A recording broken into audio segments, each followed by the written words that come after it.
Vajza sapo kishte mbaruar së bëri dushin, kur papritur gjeti një djalë të panjohur të shtrirë në dhomën e saj të konviktit. Më fal. Unë mendoj se ke hyrë në dhomën e gabuar. Jam në dhomën e duhur. Por djali sillej sikur nuk I interesonte as pak. Madje nxori qetësisht çelsin e konviktit, por Tesa nuk kishte veshur xhaket, ndaj mund t'i kërkonte vetëm djalit të kthehej për një çast. Mos e mbivlerëso veten, nuk po shikoj. Me që sapo kishte filluar shkollën, Tesa nuk kishte dëgjuar kurrë thashe themet për të.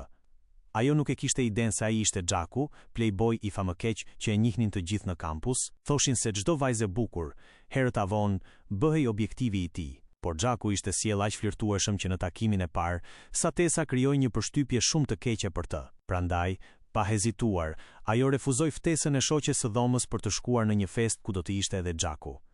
Ajo nuk donte të kishte të bënte fare me dikë si ai. Por të nesërmen, të dy u përplasën papritur sërish me njëri tjetrin në një kafene. Tesa e shmangu qëllimisht shikimin e Xhakut, por fytyra e tij rebele dhe vështrimet e shkujdesura që vazhdonte t'i hidhte asaj, I atrazuan plotësisht zemrën. Atë mbrëmje, në një farë mënyre, ajo përfundoi duke pranuar ftesën e shoqes së dhomës për në fest. Por sapo hyri në fest, e kuptoi se sa shumë nuk përshtatej me atë ambient. Pamja e saj e turpshme dhe e ngathët I tërhoqi menjëherë vëmendjen Xhakut. Kur Ana, e cila kishte një pëlqim për Xhakun, pas se vëmendja e tij kishte përqendruar plotësisht te Tesa, u bë menjëherë xheloze. Ajo vendosi t'ia vështirësonte gjërat Tesës gjatë lojës e vërtet apo guxim. Cili është vendi më I çmendur ku ke bërë seks? Pyetja tepër personale e bëri fytyrën e Tesës të skuqej flak. Ajo refuzoi qartë të përgjigjej. E shqetësuar se Ana do të vazhdonte ta vinte në siklet, Tesa nuk pati zgjidhje tjetër veç se të zgjidhte guxim në vend të së vërtetës. Por ajo që ndodhi më pas ishte edhe më e papritur. Të gjithë filluan papritur të brohorisnin, duke I thënë të pufte Xhakun para të gjithëve. Nën vështrimet e të gjithëve, Xhaku u ngrit me një buzëqeshje zbavitëse dhe filloi të afrohej ngadalë drejt saj. Do ta bësh? Anna, e cila qartësisht donte ta përkeqësonte situatën, ngriti edhe telefonin nga ana tjetër, duke planifikuar të regjistronte gjithçka. Tesa nuk mund të duronte të qëndronte aty as edhe një sekond më shumë.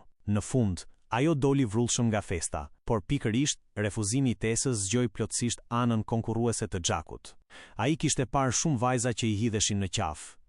Qëndrimi ndryshe I Tesës e bëri edhe më të fiksuar pas kësaj loje. Pasi u largua nga festa, Tesa telefonoi menjëherë të dashurin e saj për t'i treguar çfarë kishte ndodhur, por nga ana tjetër e telefonit mori vetëm sarkazëm të ftohtë. Ke pirë? Sapo piva një gotë. Mirë. Pra, shkon në universitet dhe tani pi. Shumë bukur. Tesa, Noa, a mund të mos jesh kaq? Hequr 3 pikat. Noa, a mund të mos jesh kaq zëvendësuar me? Noa, a mund të mos jesh kaq? Ka kaq çfarë? Nuk jam unë ajo që po feston jashtë tani. Zemra e Tesës u rëndua. E zhgënjur, ajo e mbylli telefonin. Pas një çasti hezitimi, ajo u kthye përsëri në fest. Pa dashje, hapi derën e një dhome gjumi. Brenda nuk kishte muzikë të lartë, vetëm mure të mbuluara me libra. Sytë e Tesës u ndriçuan. Ajo ju afrua raftit të librave dhe nxori rastësisht një kopje të lartësive të errëta. Ishte libri I saj I preferuar. Por pikërisht kur po përgatitej ta lexonte, një zë I njohur erdhi papritur nga pas saj. Çfarë po bën? Doli se kjo ishte dhoma e Xhakut. Jaku I u afrua. Duke parë librin në duart e Tesës, ai tha atë vargun e famshëm. Ai është më shumë vetja ime se sa unë vet. Nga çfarëdo që t'jen bërë shpirtrat tan, I tij dhe imi janë të njëjtë. Është Bront? Teresa. Në atë çast, mendimi I Tesës për këtë playboy arrogant dhe të dhënë pas femrave ndryshoi plotësisht. Ndoshta Xheku nuk ishte aq I tmerrshëm sa ajo kishte imagjinuar. Në dritat e zbehta, ajo gradualisht e uli mbrojtjen ndaj Xhakut, sepse mendoi se më detyrohesh një guxim. Fatmirësisht, në momentin vendimtar, Tesa erdhi përsëri në vete. Prit, nuk mundem. Tesa pothuajse ishte shndruar në llojin e personit që urrente më shumë. Madje, për pak sa nuk tradhtoi të dashurin e saj, me të cilin kishte një lidhje në distancë, por ajo që sapo kishte ndodhur me Xhakun, vazhdonte t'i përsëritej në mendje, duke e bërë të ndihej edhe më fajtore. E rënduar nga të gjitha këto emocione të ndërlikuara, ajo I dërgoi një mesazh të dashurit të saj për t'i treguar se çfarë po bënte. I tha gjithashtu se e kuptonte pse ai ishte I shqetësuar, duke qenë kaq larg. Të dy u pajtuan dhe gjithçka u kthye në normalitet. Por ajo që nuk e priste kurrë ishte se të nesërmen Xhaku erdhi ta kërkonte. Madje kërkoi falje për mënyrën e pamatur me të cilën ishte sjell më parë. Pastaj I tha se donte ta çonte Tesën diku. Pas një hezitimi të gjatë, Tesa më në fund pranoi. Dhe kështu, ai e çoi Tesën në vendin e tij të fshehtë. Para se Tesa të arrinte të reagonte, ai hoqi rrobat dhe zbuloi trupin e tij muskuloz. Pastaj, në nënvështrimin e turpshëm të Tesës, u hodh drejt e në liçen. Eja, mund të veshësh bluzën time. Tesa hezitoi për një çast, por në fund veshi bluzën e madhe të Xhakut dhe hyri me kujdes në liçen. Xhaku notoi drejt saj, i kapi butësisht dorën dhe e drejtoi drejt mesit të liçenit. Në çastin kur sytë e tyre u takuan, gjithë arsyeja u zhduk. Dëshirat e tyre të fshehura më në fund shpërthyen të lira.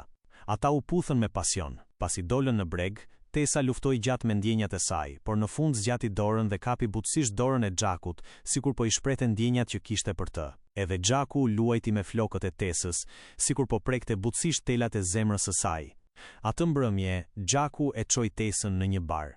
Ata dolën në takim, si një çift që po përjetonte dashurinë e parë. Atje, Tesa zbuloi një anë krejtësisht tjetër të Xhakut. Ai nuk ishte më arrogant apo i pasjellshëm. Ai e vlerësonte çdo sekondë që kalonte me Tesën, por pikërisht në atë moment, ana i pa të dy bashk. Pasi vuri re marrëdhëniet e pazakontë mes tyre, ajo u ul menjëherë pranë Xhakut për të treguar se ai ishte i saj. Pastaj vendosi dorën mbi shpinën e Xhakut. Edhe pse Tesa u ndjet merrsisht keq kur e pa këtë, ajo nuk tha asgjë. Në vend të kësaj, pritin e heshti që Xhaku ta bënte publike marrëdhënien e tyre. Por Xhaku i tha të priste për të në bar. Vërtet, po. Nuk do të vonohem. Tesa mezi u besonte veshve. Burri që vetëm pak çaste më parë i premtonte dashuri të përjetshme, papritur e kishte braktisur për një grua tjetër. Tesa priti jashtë për një kohë të gjatë, derisa më në fund pa Xhakun duke ardhur drejt saj.